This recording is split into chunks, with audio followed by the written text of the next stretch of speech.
Yeah, before you start that. Yeah, that's Okay, just getting ready. inshallah. Oh, wow. No, we need the light. Who's playing with the lights? Okay. Yeah. Okay. All right. And all right.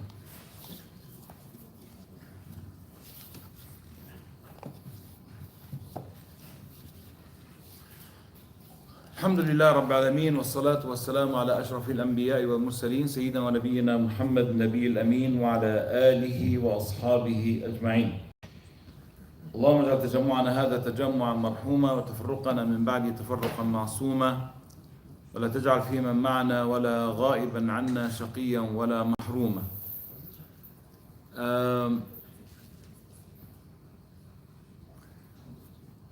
The lecture title is Parenting in 30 Minutes. And you know this is a lie, right? Because I wish it is true, so it will be like easy to manage your kids and take care of them. But actually, it's not an easy task. And Allah subhanahu wa ta'ala told us in the Quran, Al-mal wal-banun zinatul hayat al-dunya. Money comes first, and then children. They are the beauty, the abundance of this life. Okay? And, you know, our children are our investment, our true investment. We all were children one day in our life, right? But most of us don't remember that because there was no cameras at that time to see yourself, how you acted when you were young. And subhanallah, today you see the children and you ask yourself, was I like that when I was young? Was I like, a troublemaker? And you know what you would know except when you ask your mom. And then she would tell you, or your dad. And they would tell you how bad or how good is that, okay? Our children did not fall from a tree. Our children did not fall from heaven. Our children were not brought to us, but we are the one who produced our children. We are the one who made our children. We are the one who raised our children. No one else. When I see people blaming their children for things, and I say, look at yourself and see where did you go wrong? He said, my child is like the son of Nuh. We know what happened to the son of Nuh, right? He drowned. He didn't become a Muslim. And I asked the question, I said, how long you've been doing da'wah to your son? Sayyidina Nuh alayhi salam did da'wah to his son hundreds of years. Even till the last minute when he was outside the ship and the ship had few, وَمَا آمَنَ مَعَهُ إِلَّا قَلِيلٌ. Few people became Muslims. And he called upon his son. He saw him. He said, Ya Bunayya arkam ma'ana. His son wasn't Muslim. He said, my son, jump into the ship. But then he said, no, like nowadays, children, think that they are smart, and they are smart. But they're not smart enough to figure things out. So he told him, what do you know about life? I know more than you, right?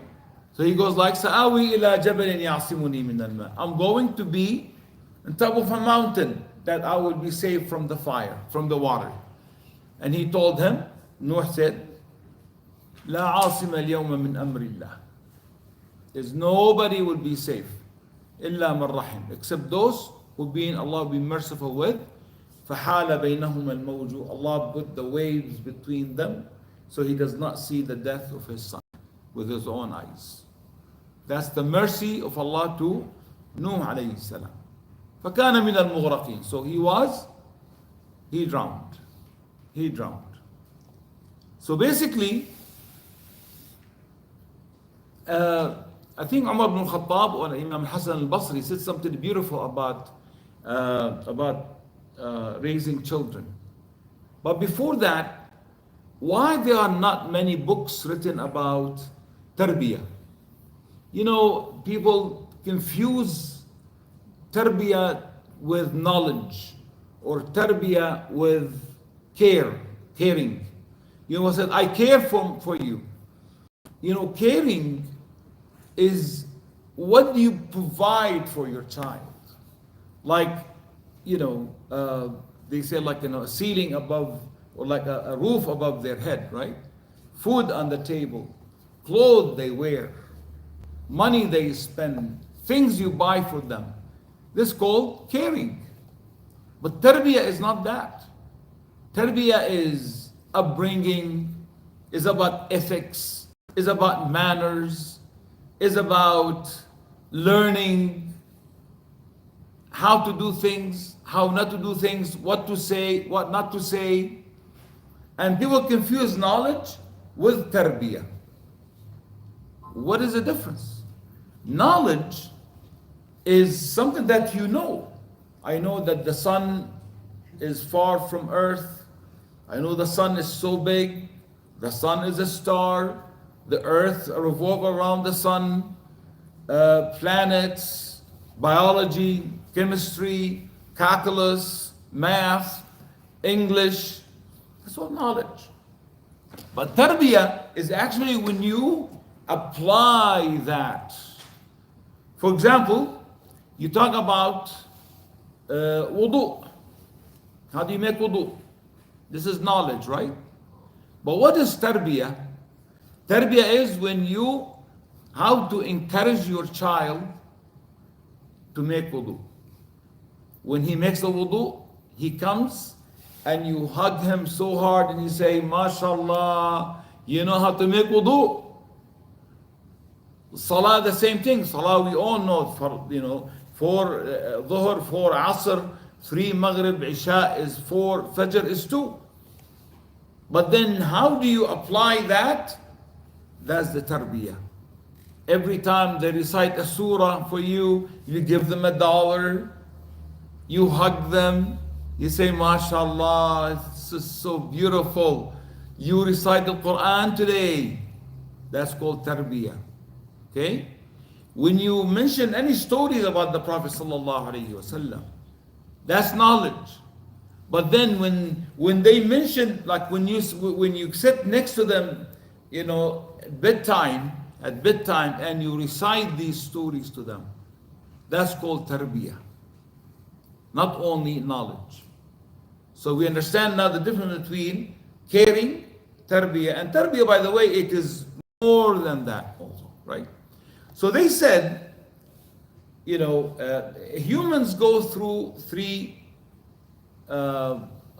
levels or 3, areas or 3 ages. So 0 to 7 is a playtime. Playtime. They say play with them for 7. And then teach them manners for 7. And then become their friends for 7. So 7, 14, and 21.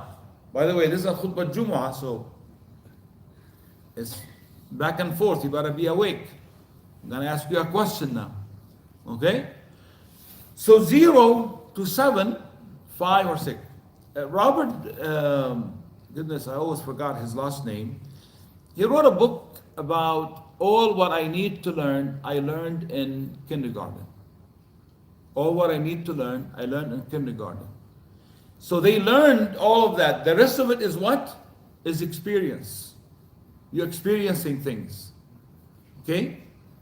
Our children are born like new computer with no software. Is that a good terminology? No software. So what software you put in, the children do not do what you say. They do what you do. You tell your kid, go and make wudu. They start running around, playing around. You get them, Muhammad, go and make wudu. Or Sarah, go and make wudu. We need to pray. They keep running around, playing around because they are young. They're very young. Do not understand the concept of halal and haram, sawab, iqab, punishment and reward. At that age, they don't understand that. All what they understand is two things: a lovable experience, a non-lovable experience. I saw a brother at Taraweeh time, and they were sitting next to me with two young children. Young, I mean like maybe 4 and 3 or 5 and 4 or something like that. Dressed up beautifully, thobe and kufi, next to him and praying Taraweeh. How many Taraweeh we pray? 8 or 21, right? Or 20. So our masjid pray 20. And the kids after the 4, after the 5, they start running around. They start want to play. And the father says, sit down. We are in Taraweeh. And the kids sit down. And after a while, they start running. They wanted to jump. And then one kid says, Baba, Dad, I'm tired. I want to go home. And they said, sit down and you begin to pray Taraweeh together. Look, the Imam sitting next to you. Imam, shouldn't they pray Taraweeh? And I looked at him, I said, I don't think you want to hear my answer. Since that day, he never talked to me. Do you believe that? Since that day, he never talked to me. Because my answer would have been, you should not even bring them. Maybe for 2 rak'ah, maybe 4. The minute you see them that they had enough, you take them home. Either you pray with them at home, or you keep them home and you come in. Why? Because this is the time to play. So does it mean that we have to teach them how to pray?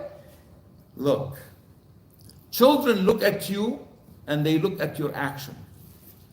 When the prayer happens, what happened? They look at you, oh, my father stood up, he went to the bathroom, he came out wet, he started cleaning himself, he started wearing the coffee, he's put the long carpet on the floor. Oh, my mom was uncovered and she went to the bathroom, she came out, she covered herself, and they are lining up and they are doing something. Now, they might understand the word prayer or no prayer because you see them looking around and all that and playing while you are praying, but they are not. They are watching what you are doing, not listening to what you are telling them. So suddenly, like one day I remember my 4 years old, okay, we were praying, we did not tell him to come and pray. He just playing.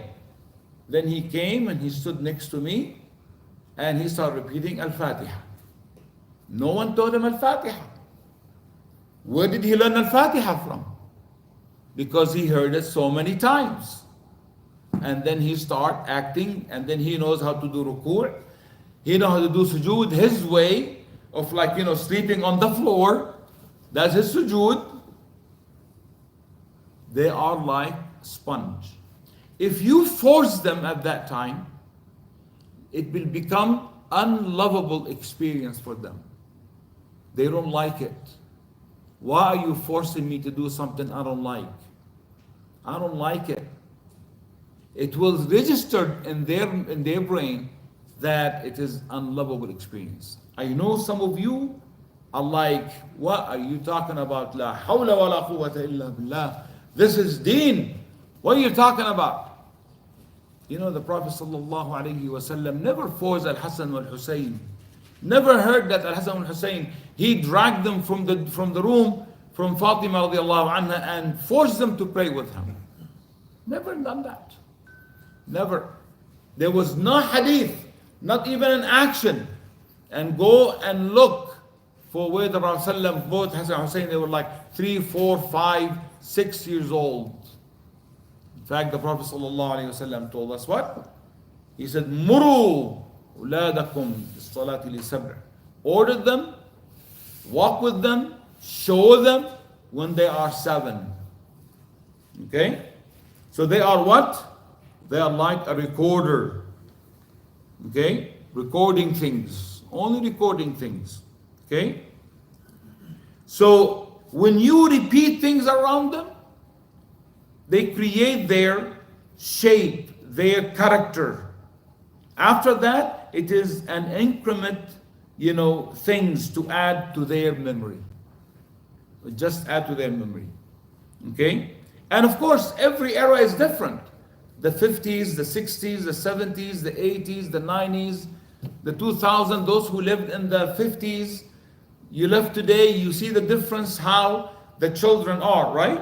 And what is the effect that affect them? There are 4 things that affect any human beings: home, school, media, and environment. Do you understand that? Home, what's the next one? Huh? School is third one? Media, Fourth one? environment. Guess what? All of these are the home. Don't you agree? The school is in the home, the media is in the home, and the environment is in the home. But if the home does not have it, what will happen to the child? They will try to get it from the school. And the school is not going to be so merciful to your child. And if they don't get it from school, where are they going to get it from? The media. Media means any screen. Any screen that you see, you touch, screen, that's called media. And the media is not so nice to your child. And I'm coming to that. And the fourth one is what? The environment. And I'm going to talk about the environment, okay? So every era has its own learning. What I learned as a child is not the same when I had my child in 85. When he had his first child in 2011 or so on. It's not the same era. So that's why the educators and the people who have tarbiyah, they try to go back to the origin of the matter in the Quran and the Sunnah, and they try to apply things because things have changed, have evolved, right? But the basic foundation is the same. They are like a sponge. Okay? They are like what? Always remember that. Anything you say at home, when they see you fighting with your wife, what kind of experience they have? They were young. They see you shouting at the wife, or the wife shouting back at you, or living with a single mother, or a single father. All of that shape your child. Okay? They don't do what you ask them to do, they do what you do. They don't have ethical or unethical, moral or unmoral. They have no idea about that when they are 0 to 5 or 6 or 7. They have no idea about that. So when you talk about halal and haram, you say, Baba, you're eating khanzir, or like, this is khanzir, this is haram. It does not register in their head. It is haram, but they know this is unlovable or lovable experience. That's all what they know. But then you keep telling them this is haram, that's not good, this is this is that. Of course, they learn that, right? But they don't understand the word haram. Like when you tell somebody who's not a Muslim, doesn't know Arabic, you say, this is haram. He goes like, what? What is that? Now you have to explain to that person what is haram. Prohibited. What is prohibited? Why it is prohibited? It is a meat like any other meat. And then you have to start going to explain. These kids do not understand that. Okay? So, children don't do things according to that, like, thawab, iqab, and all of that. Children have only one criteria: lovable and not lovable. All ethics, morals, okay, and all that positive things, children will learn after 7 or 8. That area, that part of the brain start developing, subhanallah. And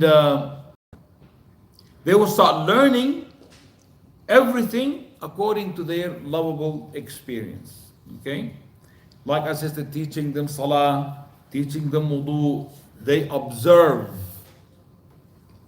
They see the difference. Now my father was talking to me, now he's not talking to me. Now he is sitting quietly or he is saying something. And the children the same thing, like my mom.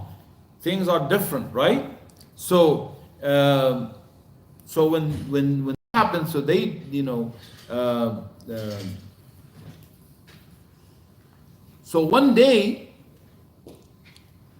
this child will come and stand next to you and he will pray without telling them. Okay? A brother told me one time his kids have like different ages. So the older they were, he was teaching them Quran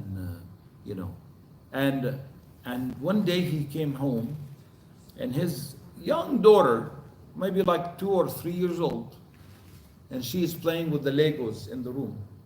And she's reciting what? قُلْ هُوَ اللَّهُ أَحَدٌ اللَّهُ الصَّمَدُ. She's playing with the Legos. لَمْ يَلِدْ وَلَمْ يُولَدْ. So he said, I came into the room and she's reciting قُلْ هُوَ اللَّهُ أَحَدٌ Surah As-Samad, and then she's playing with the Lego. And he told her, honey, Habibti, where did you learn قُلْ هُوَ اللَّهُ أَحَدٌ? Who taught you قُلْ هُوَ اللَّهُ أَحَدٌ? Mama? Mommy? He said, no. Where did she learn it? She heard it. All the time you memorize it with the kids, the older age. And then what happened is, they learn it, okay? So, if you raise your child, if they look around, when they grow up, they see you on TV all the time, flipping channels, what do you think they want to be about when they grow up? But if they see you reading all the time, they see you writing something on the time, they see you talking nicely with your wife and discussing things around, don't think they are not listening. Yes, they are playing with toys, but they are watching and they are learning. Mommy is nice, Baba is nice, they are good. He has a book to read from. This is whatever. So they look at, what do? Our children open their eyes when we are watching TV. What do you think they're gonna do when they become young? When they become live understanding? My 10 months old, when I get her from her dad, my phone is like this. She goes like this. I said, Habibti, what are you doing? What are you doing? Because she sees her parents on their cell phone doing what? She's 10 months old. 10 months old. The minute I grab her and my phone is here, she goes like, so what are you doing? With the finger, not even the whole hand, the finger. 10 months. And I told my son, I said, do you see what you did to your daughter? Because she see you all the time. You are on the phone. What do you think the child will learn? They learn that. Okay? Children playing, like for example, you see the children in the summertime or even winter time. It's cold outside. It's muddy outside. It's raining outside, and you are nice, cozy, cozy and warm. They prefer to be outside playing with the mud. Isn't that right? They like to be wearing long shoes and they go and they jump on the water with the mud in it. Isn't that true? Why? Because that's a lovable experience for them. Rather than sitting in a room doing nothing, like they were doing what? I mean, I need to go and play. But that's the time to play. Okay?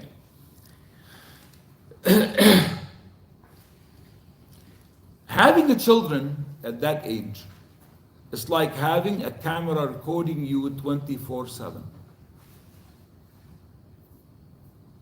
Imagine you have a camera and you all have rings, right? Anybody doesn't have a ring? We all have rings. Outside door, in the backyard, in the front, on the side, and your phone goes ringing, ringing, ringing, ringing, ringing, and if someone passed by, imagine there are cameras on you. These are your children. Okay? If the father is harsh and the mom is screaming, guess what's going to happen to the child? They will start scream at school, scream at you, scream at the neighbors, scream in the school, bullying kids. Why? Because that's what they see their father is. He comes home shouting at the mother, shouting at the kids, screaming at the kids, beating the kids sometimes beating the wife, vice versa. That's what the kids learn. They stop bullying people. How do you think the schools, they know when a bully doing bullying in the school? They think because their home is broken. They have problem in their homes. Okay? When parents say, I want my child to be this and that, I want my child to be strong, I want my child to memorize the Quran, I want my child to be religious, I want my child to be honest, I want my child to be truthful, I want my child to be, give me names, give me anything. I want my child to be what? Huh? Loyal? Loyal. I want my child to be smart. I want my child to be brave. I want my child to be engineer. I want my child to be a doctor. I want my child leader. I want my child to be very good. Jazakallah khair. Excellent. I want my child to be a leader. I want my child to be a nurse, fundraiser. I want my child, my daughter. I want my daughter to be what? Beautiful. I want my child to be whatever. Okay? Compassionate. You know what one of the doctors said? I like what he said. Dr. Javed Iqbal. He said something beautiful. He said, go home tonight and write all the qualities that you like to see your children to be. All the things, just write it down. Write down all the things that you like your children to be. Okay? And then after that, score yourself first. What to score myself about? What are you talking about? Yeah. A brother told me, he said, my son memorized the Quran, now he's in college, he doesn't want to deal with the Quran. I asked him one question. I said, when he used to memorize the Quran, were you with him? He said, Ya akhi, I'm working all week. I come home late and his mom takes him to memorize the Quran. She waited in the car for 2 hours and then he comes home and this and that. And I said, so you never took him? He said, no, Ya akhi, my wife is doing that. Jazakallah khair. May Allah bless her. Like you're doing good things. May Allah bless her, Because if she doesn't do that, then there will be a fight in the house. Right? Write all these things down and score yourself. You want your child to memorize the Quran? How are you memorizing the Quran? You want your child to be smart? How smart you are. You want your child to be brave? How brave you are. You want your child to be a leader? Are you a leader? You want your child to be a doctor? Are you a doctor? You want to be a doctor? You see, when you grade yourself, you know what's gonna be the outcome of your children. Don't you agree with that? But I want you to do that tonight, or maybe the next week, or so. Make a list of yourself. What are the things that you think your kid wanna be? I know some of you, maybe your kids are already adults, and I'm gonna come to that, inshallah.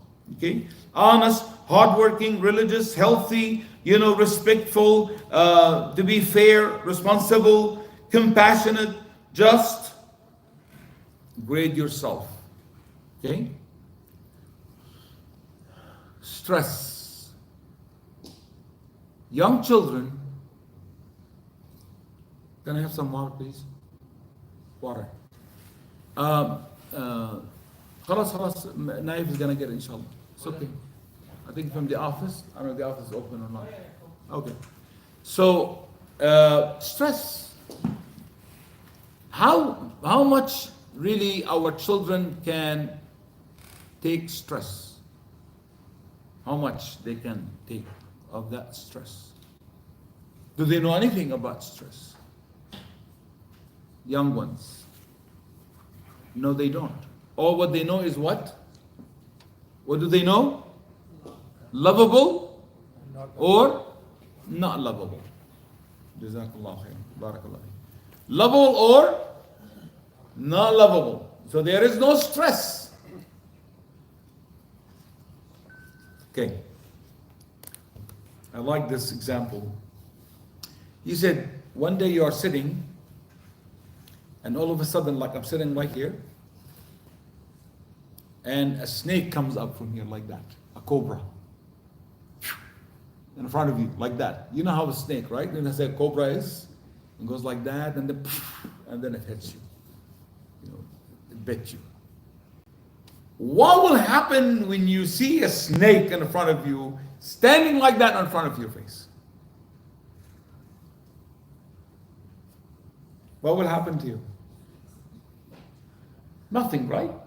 You can drink some water. You can enjoy, the rest 20 minutes before you die, because it will bite you. The adrenaline starts flying all over you. You jump back and you run as fast as you can. I don't want to say you see a lion. I don't want to see you say, if you are sleeping at night and all the rings start going off and you see intruders running around the house trying to get in, what will happen to you? You don't know how to dial 911. Where is the phone? Wait, how do you? No. There's somebody outside. You start shaking. That's exactly what happened to your children. They're 5 years old, when like a cobra standing in front of them. They cannot understand stress.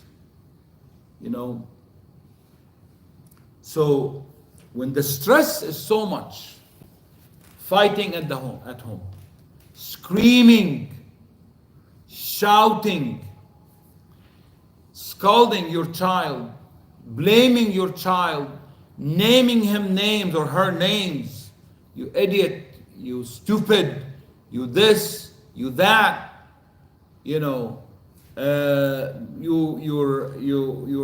depriving your child from things. 5 years old. I'm talking about 5 years old now, 6 years old, 4 years old. Okay, breaking things. You start screaming at them, hitting them, pushing them like adults in front of you. They cannot control that. They cannot hold that stress. Okay? Every human being have areas in the brain that it is in charge of something. Speech, hearing, thinking, talking. Okay? All of that. But there is a box that does not exist at that time. They create that box to escape the reality of you and you're screaming and you're shouting. It's called the box of lying. Did you do your homework? Yes. Did you pray? 5 years old. I see that. Did you pray? Yes. Did you do this? No, I didn't do it. If you have more than 2 children and something happened in that home, there's no way you will find out who did it. He did it. No, she did it. No, he did it. He did it first. No, she did it. No, and you start keeping, start beating everybody. Lie. And when they grow with that lie, what do you have? A lying person. Their life is only surrounded by lies. You want your child to be like that? No. Nobody wants their children to be like that. Okay?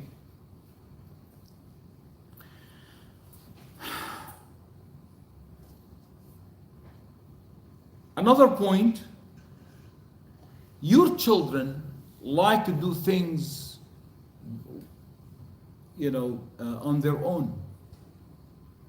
When the first time your child took a step by themselves, what do you do? What do you do, right? Do you remember? Anybody remember? Because see, now I'm experiencing this with my grandkids. My children are all adults. They got married. Now we have newcomers in our family, and we say, Papa, you can't believe my child just walked. He just walked a few steps and fell. And what happened after that? They what? They walked and they fell, and they cried. But what did we do? We laugh. We said, "Oh my God, my son just walked a couple of steps." Well, guess what? In a few years, they're gonna be destroying everything around the house. When there are twos, the trouble two, they go trouble twos.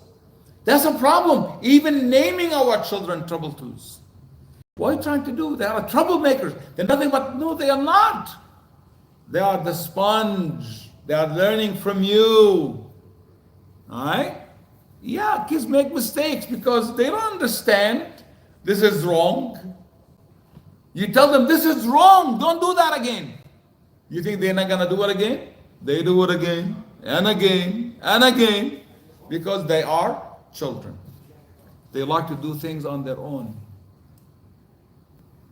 My 10 months old child, she eats by herself. She is in a high chair. My daughter-in-law put the food in front of her. She goes like this.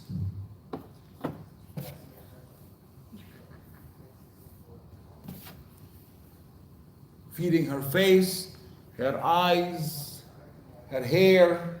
Food is all over the plate, on the floor. What parents do? No, Habibti, no, I'll feed you. And they will fight you. You try to feed them, no, I don't want to, no. You give them the knife, no, give them the spoon, no. They want to eat themselves. At 1 year and a half, they like to dress themselves. No, you don't know how to dress yourself. They will keep fighting you for some years coming, right, in their life. They want to eat by themselves. They make a mess. Clean up. Why I'm saying this? Because if they become dependent on you, guess what's going to happen? They will say, I found my comfort zone. What is the comfort zone? My mom is feeding me. My mom is dressing me. Even my mom is doing my homework, so I don't fail in the school. Yes, I'm telling you. Yes. Okay? They care for the children to the point that they spoil them. The kids know nothing. And that's why you see some children, they grow older, they don't know how to get married. They don't know how to choose a wife because they want a wife like their mothers. Well, guess what? You're not going to have your mother again. That's in the past. You have to have a wife, and they don't know how to handle that. That's why you see people are 35 and 40 and they're not married yet. I know some people, they are even 60 and they are not married yet. Because they were pampered by their mothers, not more father, because the mother is usually in charge of that when they are young. Okay? So it is very important to, to give them the ability to learn how to eat themselves, to dress up, even they dress up. My daughter sent me a picture of my grandson. He said, I want to dress up. I said, okay, here you go. So he had the shirt. He put his legs in one area, one the other one. So he dressed up the shirt upside down and the opening from the bottom. She said, what is that opening for? But they like to experience things. So let them experience that, okay? Keep them close to nature. Keep them away from artificial environment. What I'm talking about here. Ta-da. Screen. Can you play the first one, please? Plus video. No, not this one. The one before that. Give me the one before that. Yeah, this one. The 7 years old, wait, before you play it, the 7-year-old telling you the experience about parenting. 7 years old. Listen to that. Can you go back again, please? Can you make it bigger? Yeah, I'm trying to make it. Well, I'm here today to prove it's not. There you go. Hi, I'm Molly, and I'm 7, and this is my little friend Ari. Say hi, Ari. Hi. Oh, and this is my Can you turn the neighbor, lights off? Abigail. He has to take Ari away now to get ready for our experiment. But don't worry, they'll be back. My talk today is about some powerful things you grown-ups can do that shape us as children and the adults we become. How do I know? Because my parents and people around me did them, early and often. I know not all kids are as lucky. Some of my friends, some kids at my school, and many around the world. And I would really like to help change that. Thanks to scientists, we now know just how important the first 5 years are for our health and development, especially our brains. Ari started learning long before he was even born, from inside his mummy's tummy. When Ari was born, he was tiny, and he cried all the time. He was always hungry, and he pooped a lot. Now, he laughs and giggles and makes funny noises. But those are just the changes we hear and see. There's way more going on inside. So, let's talk more about our brains. The blue bag is the rough size and weight of a healthy baby's brain at birth. The red one is a baby's brain after the first year. It almost doubles in volume. And by my age, it's almost 90% the volume of an adult brain. Our brains develop faster in our early years than at any other time in our lives. It can create up to 1 million neural connections every second. But we need your help. Our healthy development depends on these top 5 things. 1, connecting. 5 2, things, remember talking. those. 3, playing. 4, a healthy home. 5, community. All of this helps our brains and us reach our full potential. So what's something you can do that can really make a difference? Scientists call it serve and return. That's just a grown-up way of saying connect, talk, and play with us. And here's the really big news. Abijay, Ari, you ready? Copycat games build imagination and empathy. Naming games build vocabulary and attention.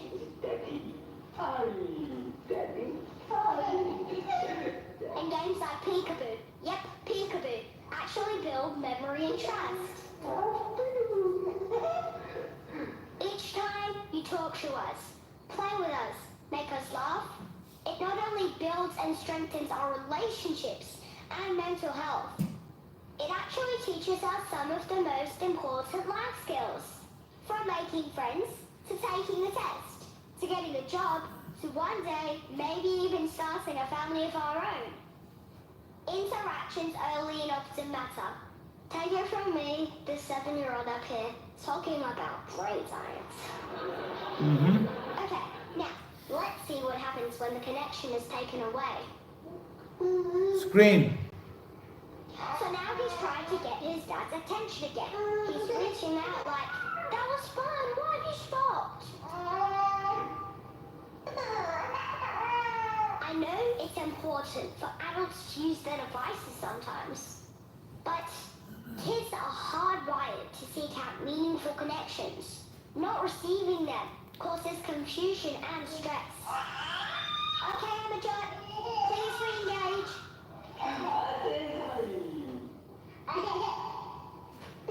See, he tried to look for something else, somebody else. Remember, do you see that? What if a whole childhood was like that last 30 seconds? Imagine. If we How were hard it childhood. would be for a child to feel calm, to feel safe, to learn to trust anyone, and the lifelong impact that would have. That makes me feel sad. Ari only reacted the way he did and recovered so quickly because the connection between him and his dad is usually so strong. The positive relationships with the grown-ups in our lives gives kids the confidence we need to try new things, to explore, and to be a kid. So please try and remember, the most special period for our development is the first 5 years, starting from inside Mommy's tummy. What's something really impactful you can do? Serve and return. And when? Early and often. Please give it up for Amachot and Ari. Every moment together is an opportunity to connect, talk, and play. Imagine the difference we could make if everyone everywhere did this. To us, to children, it's so much more than just a game. It's our future. Thank you. See? Peekaboo really can change the world. Inshallah, brother Naeem will share that with the group. Which one? This one, Yeah. and he shared it with in their group Yeah, I'll send. because I know some people wanted to have it. Yeah. Play the second one, please, from the beginning.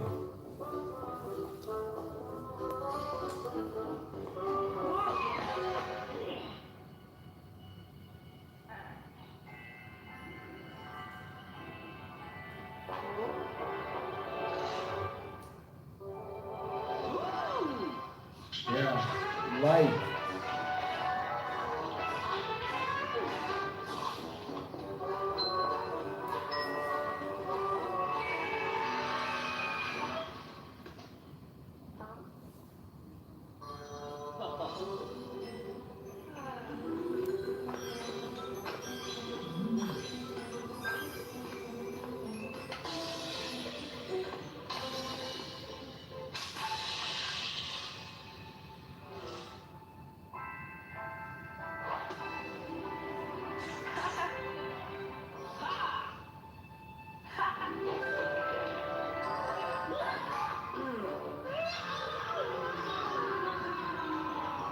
Turn it off.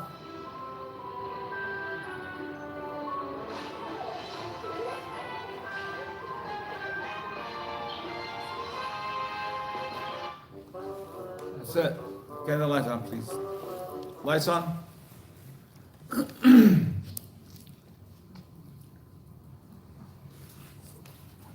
You got the idea?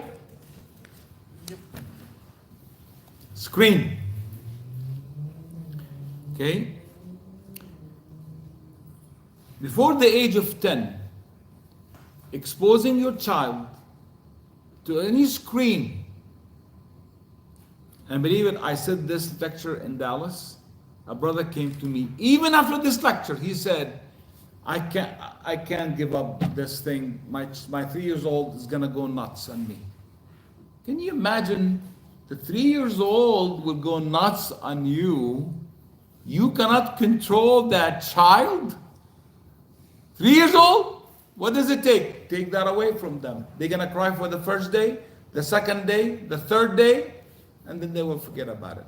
And give them what? Nature. Nature. How many of our kids go and play in the backyard? How many of us go and walk with our kids? Buy them some bikes, biking in the neighborhood in the afternoon. Ya akhi, I'm so tired. Well, look, these are your children. You know, wallahi, one of the doctors said, he said, if your career is more important than your children, then don't get children. Don't have children. And, you know, stay on your career. It is harsh, you know, decision. But you bring in your children to this life, and then what happened?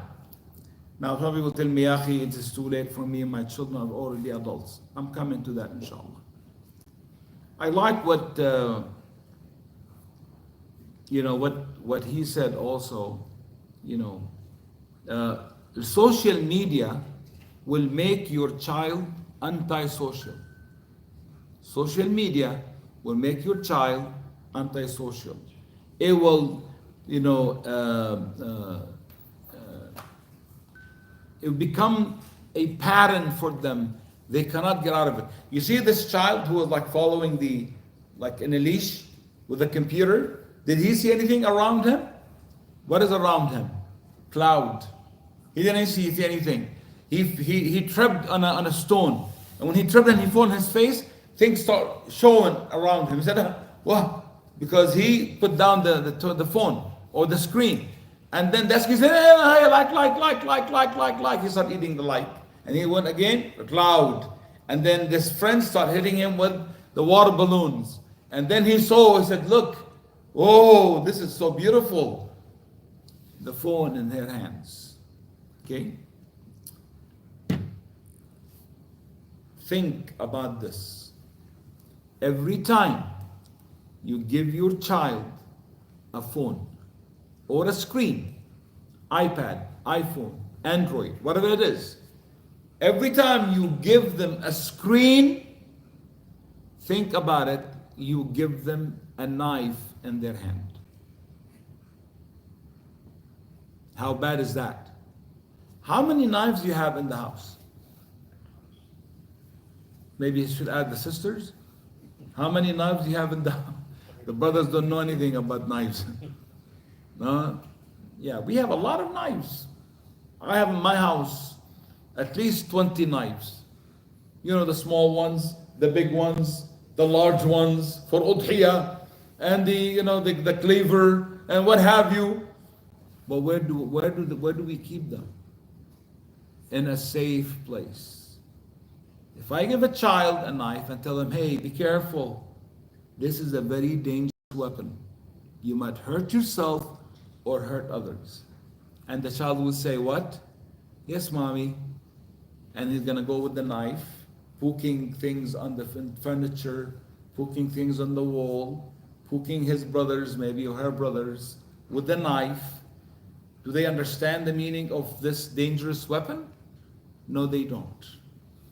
So every time you give your child a screen, you're giving them what? A knife. Allahumma inni ballaght, Allahumma fashhad. I have delivered, you are my witness to that. Okay? Fine. And believe me, they're not going to miss anything. You know, in 2020, I decided to cut off all my social media. No Facebook, no Instagram, no Twitter, none of that. Except WhatsApp with my family. Even other WhatsApp, I did not. To the point that the brothers send me messages, are you okay? Are you all right? Are you not? How are you? We won't hear anything from you. You don't post anything. Wallahi, I did not miss anything for 4 years. Because the knowledge is coming to me somehow, somewhere. You will have knowledge somewhere. Read a book or whatever, you know. I go to Google, I look at something I need to see. But once you get into TikTok, once you get in those short videos, you're gonna go the next, the next, the next, the next, the next, the next. 2 hours gone by your life. You say, what did I do with these lives? What did I do with my life? You know, the Prophet ﷺ said that 4 things Allah will ask you about in your life. Your life, your youthhood, your money, and your knowledge. These 4 things you will be asked about. What have you done with that? So moving from that age to 7 and 13. 7 to 13, 7 to 14. 7, we know what? We say it's ethics, discipline. Okay? But no punishment, consequences. Take this word punishment out of your dictionary. Okay? Time to eat. You have to eat. It's time to eat. I'm not hungry. If they don't eat at 8 o'clock or 6 o'clock with you, they're not gonna have food till next day. And believe me, nothing will happen to them. They're gonna go to bed crying, but then the problem is, sometimes, please forgive me sisters, are the mothers. No, Habibi, he's hungry. Just give him a peanut butter or something, you know. You set the rules. Your core values, you don't let go of them. They test you. And I'm talking to the sisters now. Boys and girls, especially girls, they cry in quickly. I could not carry a conversation with my daughter. The minute says, okay, Noor, I want to talk about something, and please do not cry. She goes like, what did I said, I told her not to cry. But they're not going to listen to you. They're going to cry. Set your core values. It is time to pray. It is time to pray. I will not tolerate a lie. I will not tolerate a lie. Okay? So, ethics at that time, never let go of your core values. Never. The minute you let go, they will walk all over you. And they will remind you. You did that the other day. I remember.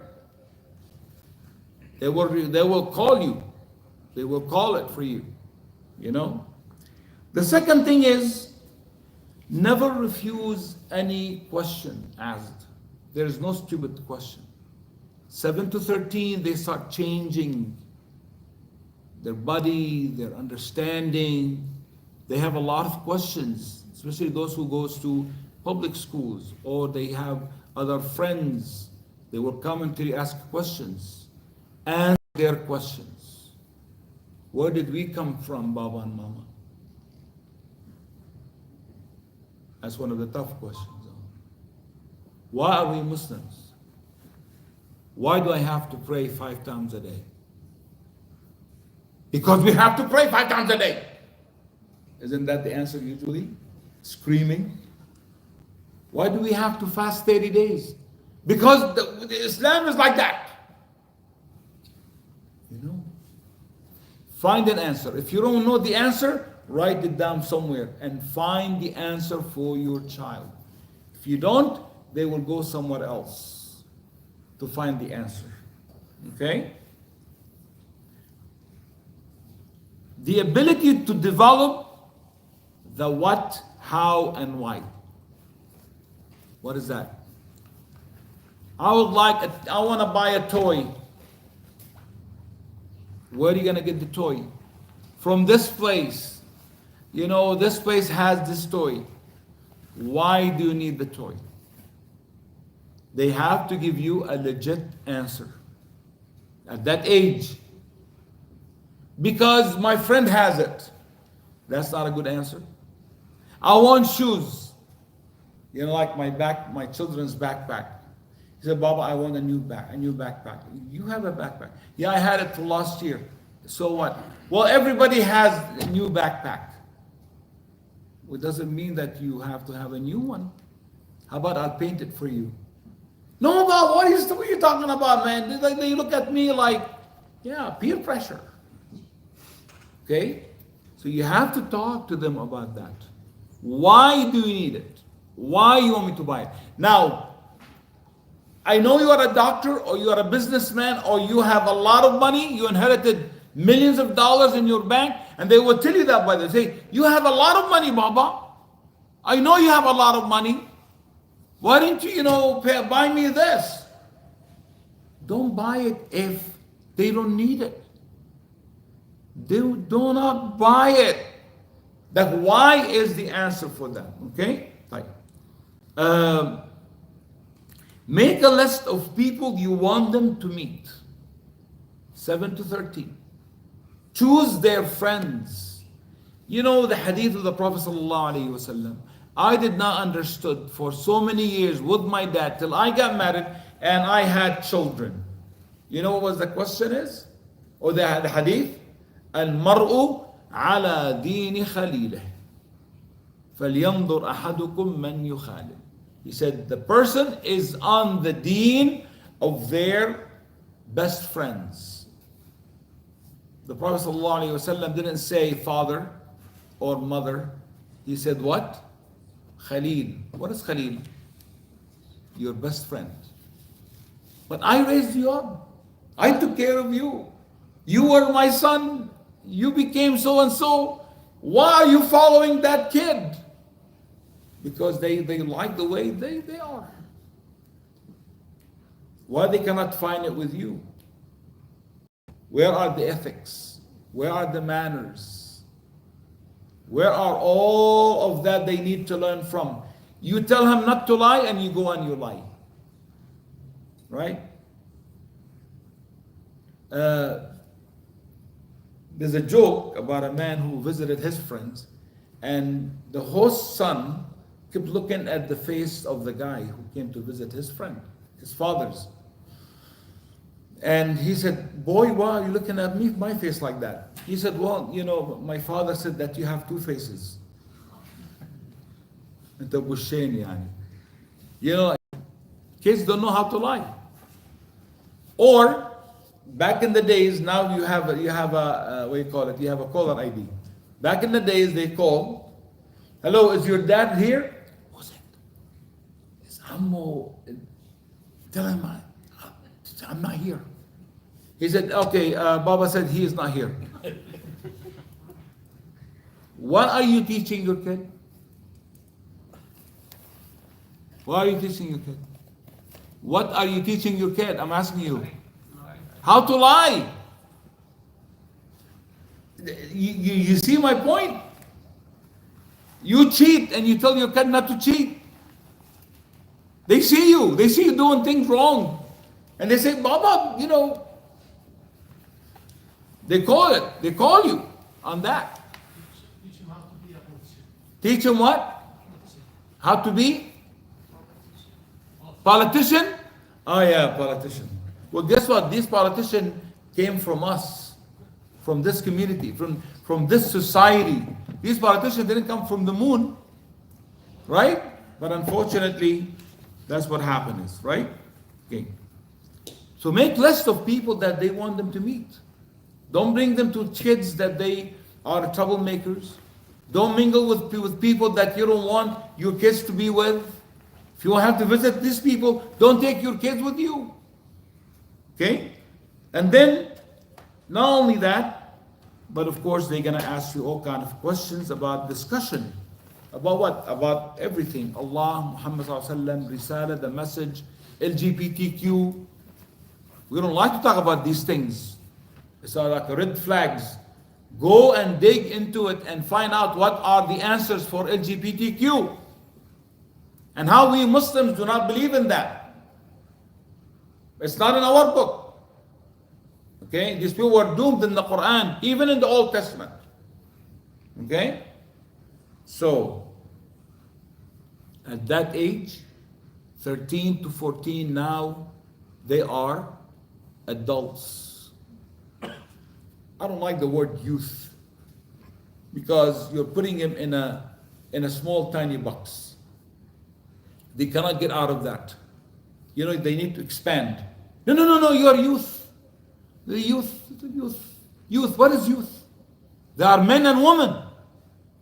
They are young men and women. They are responsible. Osama ibn Zayd, he led the army when he was 17. He was youth. Zayd ibn Haritha, he was a youth. Sa'id ibn Waqqas, the one who conquered Persia, he was a youth. Right? Ali ibn Abi Talib, 10 years old, became a Muslim, and he took his hand. He said, Ya Rasulullah, extend your hand. I will shake your hand and give you bay'ah. He was a youth. Youth, cute, small, tiny packages. They're adults. They are young adults. If these people got married, they will have children. Don't you agree? They are adults. Deal with them as adults. Not as just, oh, young, they don't understand. You know, you hear the mother all the time giving excuses. Please forgive me, sisters. I'm married, I have 4 children, and I have 13 grandchildren. MashaAllah. Okay? I'm not going to tell you how old I am. Alright? But what I'm saying is, I have seen it in all generations of my children. The oldest is 40, the youngest is 33. So I have seen it all. The sisters, he's young, he doesn't understand, and the kid is going like this to his dad. You know, they're playing with his eyebrow. Yeah, I got you, man. I got my lawyer right here. I got my lawyer. When you and your wife are not deciding on things, discuss it before you decide with the kids. Don't let the kids rule. No. You're living under my roof. You don't live by yourself. Why you cannot have a computer? You cannot have a computer. Ma! Habibi, you have some money. Buy him some computer. They are cheap now, $270. You know, she already have got into the website, and she knew where to get it from and all of that, from Best Buy, whatever it is, and all of that, and she already have made the deal. She just need to hit buy. And the father said, no. Why do you need a laptop? Wallahi, I saw a kid 10 years old carrying iPhone 13 Pro Max. At that time when they just came out, I could not afford it to pay $1,400 for this one. Oh, we got it for free from Verizon. We just changed the carrier. They give it to you for free. There is nothing for free. There is nothing for free. Not in this country. Wake up. There is nothing is for free. Okay? So, they are looking for mentors. You are the mentor. They said what? وَصَاحِبْهُ سَبْعًا. Become their best friend. Their best friends. You know, I have a WhatsApp group for me and my boys, and then I have a WhatsApp group for me and my boys and my girl also, because there are some men talk. You can't have the girl inside that. The men talk, you know. Yeah, that's true. And I have another group is like me, my wife, and the children. And I have another group with me and my wife, my children, and the grandchildren. I'm serious. I'm not joking about that. You know, that's how it is. So the point is, you know, they look for a mentor. If you're not a mentor, where are they gonna go? They have to go somewhere else. Okay? They like to be independent in their thinking and their talk. They might disagree with you. What would you do? You disagree with me? You know, Anas radiallahu anhu said, I have lived with the Prophet sallallahu alaihi wasallam for 10 years. He never told me, why did you do this? Why you didn't do that? And he never hit a man or a woman or a child or a servant or a slave in his life. He never shouted at any of them. So where did we learn all that from? We need to go and really check that. Where did the parents got that from? Their parents got that from. Okay? Okay. How do we know that our children, I know I'm skipping a lot of things because of the time and the pizza is getting cold. So how do we know that our children love to be with us at that age, 14, 15, 16, high school, college maybe? Okay? How do we know that our children like to be with us? If you tell them, hey, Muhammad, come with me, let's go, all right, let's go to whatever. No, Baba, it's okay, I'm fine. I'm busy with something. You try that 1 time, 2 times, 3 times, 4 times. If they don't like to go with you, they don't like to be with you, then there is something wrong with the communication, something wrong with your relationship. Same thing for the sisters. If the girls don't want to be around you, or if they don't ask you for help, like for example, Baba, can you please help me with this? They go to their friends for help. They don't talk to you about any issue. If they don't discuss anything, you know, every day there's a peer pressure in the school. You know, when we sit on the table for like dinner, one of my granddaughter learned something new. Like, can you tell me something positive happened today in your life? And they start going around, you have to tell something positive that happened today. If you don't know how to deal with these things, take some classes. There are parenting classes. There are some counseling, services that they have. You can learn from YouTube. There's a lot of things that you can learn from YouTube, rather than watching all these kind of things that nonsense that doesn't benefit you. If you don't do that, then you're growing a child who does not want to be around you. When they go to college, they will disappear. When they get married, you will never see them after that, unless they are in trouble and they want money from you. So how do we do that? How do we connect with them? From 0 day. Now, my child is an adult. What should I do? وَذَكِّرْ فَإِنَّ الذِّكْرَى تَنْفَعُ الْمُؤْمِنِينَ. If they don't call you, you call them. Assalamu alaikum, how are you? What's going on, man? How's life? How's the kids? How's everybody doing? Go and visit them. Go out with them. Communication is the best tool. Oh, my kid is not calling me, I'm not gonna call him. No, don't do that. You are helping the shaitan against your child. Maybe your child's in trouble and they don't want to talk to you, so you're not gonna ask them, why this is, why that. Talk to them. Find out what's wrong with them. They are your investment. They are the one that you waited so long to have, and today you are abandoning them. Don't do that. If what do we call that?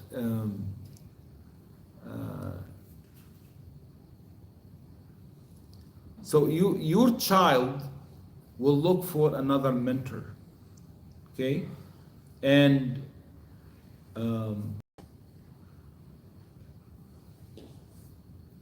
they will not forget their life with you and the things that happen in your life. So basically, communicate with your children. I want to tell you one thing about experience that I had with parents. The most important thing for us here, a man came to one of the scholars and he asked him, he said, how can I make my children memorize the Quran or pray? He said, make sure they love you first. Make sure They will love you first. They will do anything after that for you. If they love you. If they don't love you, you know, one child came to me, one kid came to me one time, and he said, Uncle, after this lecture, he said, I wanna ask you a question, but please don't judge me. I said, I'm not gonna judge you. Just tell me as it is. He said, God asks us, or Allah asks us to, respect our parents. I said, yes. He said, now listen to this. He said, do we have to love them? I know Allah asks us to respect them, but do we have to love them? How bad is that? How bad is that? Every kid needs at least 20 hugs a day, according to the psychiatrist. I didn't say that. 20 to 40 hugs a day. Can you imagine that? How many hugs we give our kids every day? I don't know. 1, 2, 3, maybe. He said, Yahi, one brother told me, he said, Yahi, I have 6 kids. If I want to hug everyone 30 hugs a day, I would be like hugging all day, 24/7. I said, better than them, hugging somebody else. You know what I'm saying? I mean, look, we can give all kind of excuses in our world, life. All kind of excuses. I can give you all kind of excuses in my life. The problem is, in the end of the day, those are your children. They're not mine. Everybody say, Ya akhi, mashallah, your kids, your children, you this. I said, Wallahi, you have no idea. You don't know half what I know about my children. Abu Bakr radiallahu anhu, when people used to praise him so much, you know what he used to say? Allahumma ghfirli ma la ya'lamun. May Allah forgive them for what they don't know about me. وَاجْعَلْنِي خَيْرًا مِمَّا يَظُنُّونَ, and make me better than what they think of me. Because we are all make mistakes. We are not coming from heaven. We are not angels. We all have problems. We all have issues. Okay? So the way you teach your child, the way you raise your child, and I gave the example, I promise you this is the last thing I'm going to talk about. When your children are in high school, what grade are you in high school here? 9th? In Atlanta? Yeah. 9th, right? They have 9, 10, 11, 12, right? Okay. And we have middle school, and then you have elementary school. So 9th, from the 9th all the way to 12th. How many Jumu'ah every year? From the 9th. How many Jumu'ah in that year? Come on. Tell me. 52. The 10th year, the 11th year, and the 12th year. So multiply that by 4. What do you get? 52? 100 and? 208. Okay. Take out every year the Thanksgiving, the Christmas time, the Easter, and all that, holidays. You end up with how many days maybe? You take 3 days or 4 days. Let's say a week from each. That's 7 times 4, that's 28. That would be 150, 190, 180. Huh? 180? Something like that. 180.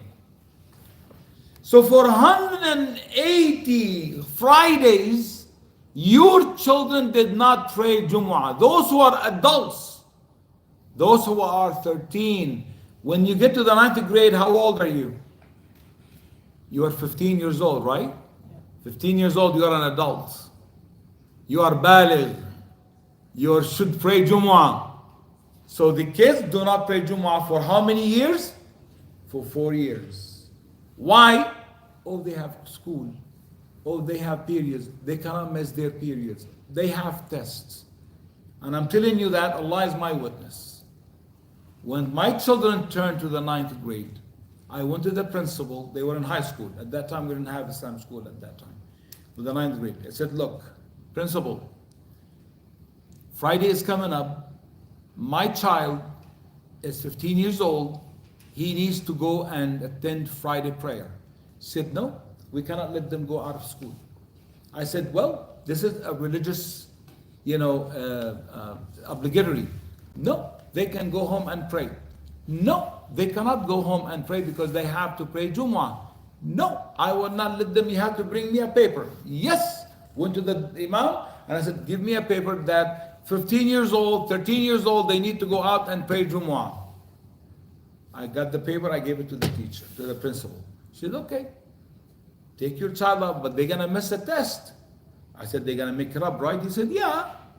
But it will be like difficult. They give you all kind of, hardship because they don't want the teacher to work hard. I said, well, I'm sorry, but I'm taking my child out. Yallah, come on, let's go. Come home, come to the school, pick him up before Salah. By the end of the season, we had 60 children, 60 young men and women leaving, even sisters. Although sisters, they can pray at home, right? They don't have to. I said, even sisters. I want everybody to leave the school. Because I want to make sure that she and he will understand the obligatory of Jumu'ah. They used to go, and then after that, the principal said, oh, no. I'm not going to allow this. 60 people leaving the school. I said, okay. Alternatives. She said, can I give them the library so they can pray there? I said, I promise you that will happen. And the prayer will not take more than 10 minutes. Khutbah and a prayer. All my children, all my adults, men, they start learning how to give khutbah. They prepare the khutbah. 5 minutes prayers, go back to your class. They said, nobody from outside should come. I said, nobody will come from outside. They're all children. But we have to come in the beginning just to make sure that everything is correct. They're not messing up things. Why did I do that? Because my children went to college after that. Did I ask them, did you pray Jumu'ah or not? I did sometimes, but not all the time. Why? Because you have showed them that this is a priority in their life. How many of us, their children have missed Friday khutbahs in their high schoolers? When they go to college, they don't pray Jumu'ah. And you ask, why are you not praying Jumu'ah? Why should I? For 4 years, you never asked me to pray Jumu'ah. Except holidays, because school is more important. How about Fajr time? One of the sisters said, it's very hard to wake up the kids at Fajr time. So the Sheikh told her, if your house is on fire, would you let the kids sleep or you wake them up? She said, I will carry them myself. He said, imagine the fire of dunya or the fire of akhirah. Because your kids are adults now. They cannot miss the salah. And you are telling them, school is more important than, your prayers. Let them sleep a little bit so they can wake up fresh for the school. No. My son does not pray right now because of the time short to wake them up. He doesn't come and pray Fajr at the masjid. He pray at home. Because they wake up the kids, 4 kids and his wife. That's a jama'ah for me. Because that's more important for me to pray at home with his kids than coming to the masjid and leave his kids sleep at home. Because Yawm al-Qiyamah, they will come and they will choke you in front of Allah subhanahu wa ta'ala. Say, Ya Allah, he never woke us up for Fajr. Ya ayyuha alladhina amanu, qu anfusakum wa ahlikum nara. Someone would tell me, Ya akhi, what you're saying is so beautiful, so nice, but my kids are already going south. What should I do? I said 2 things at least. Number 1, dua. Do not give up in dua to Allah subhanahu wa ta'ala. Number 2, always communicate with them, talk to them, keep them close to you as much as you can. Okay? And with that, definitely one day, at least when I die, Allah subhanahu wa ta'ala is going to ask me, and you say, Ya Allah, I tried everything in my life. Inni da'awtu qawmi. Look what Nuh alayhi salam is saying. I called my people, laylan wa nahara, day and night. فَلَمْ يَزِدْهُمْ دُعَائِي إِلَّا فِرَارًا. They keep running away. وَإِنِّي كُلَّمَا دَعَوْتُهُمْ لِتَغْفِرَ. Every time I call them, they hide, they put clothes on top of their head, they close their ears. but I did my job. And finally, who said that cut-off age is 18? Where did we get that from? From America here, because it's driver's license and right to vote. 18.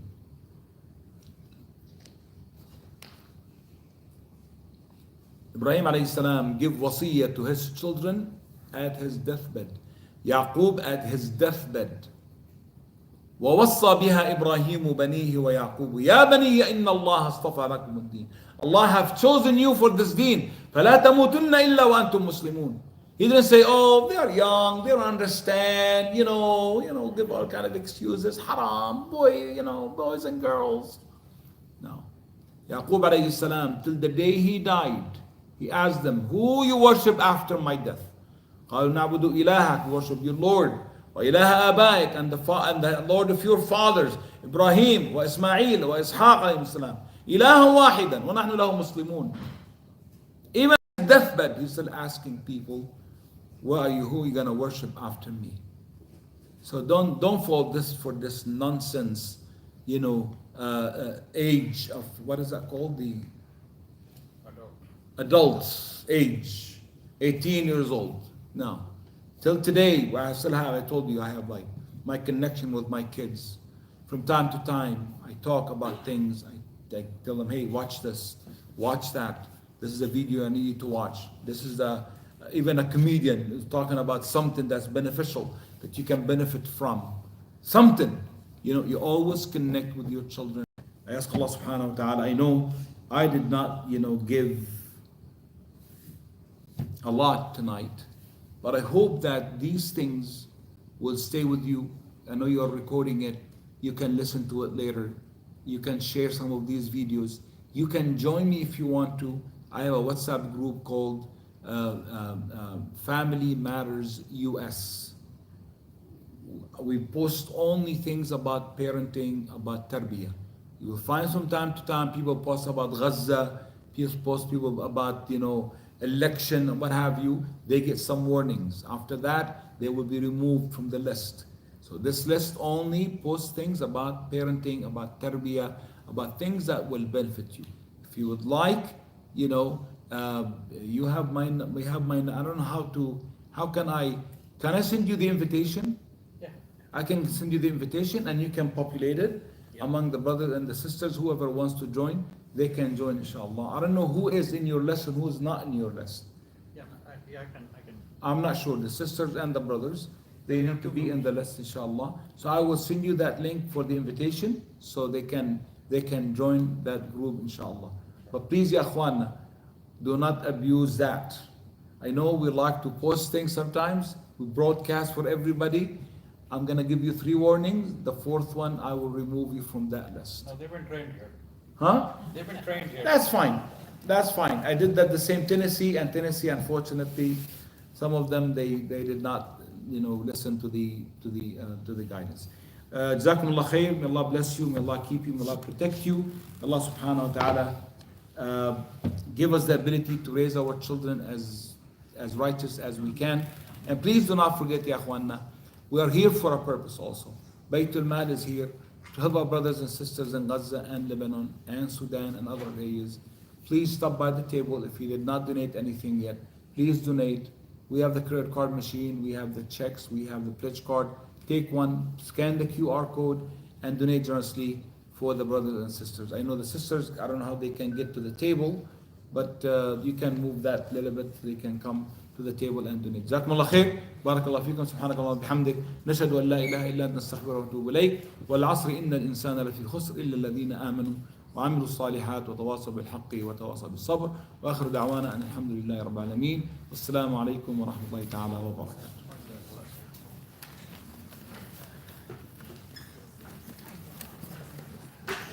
And yet, please take the chairs back, put them where they belong.